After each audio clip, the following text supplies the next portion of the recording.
ரசம் இது நம்ம கிளாஸ்லேயே ஊற்றி குடிக்கலாம். அந்த மாதிரி சூப்பரான தக்காளி ரசங்க.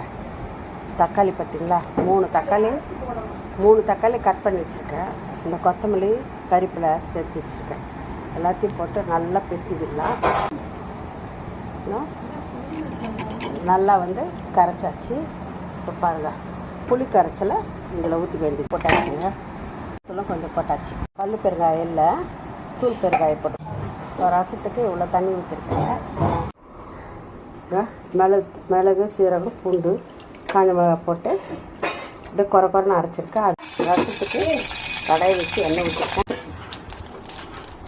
கொஞ்சம் 2 வெந்தயம், இந்த காஞ்ச மிளகாய் கிள்ளி போட்டாச்சு. மிளகு சீரகம் அதில் போட்டோமா, இதில் கொஞ்சம் போட்டாச்சுங்க. இப்போ தாளிச்சி வச்சதில் ரசத்தில் ஊற்றியாச்சு. ஒரே ஒரு பச்சை மிளகாய் 2ஆக கட் பண்ணியிருக்கேன், அதே இதில்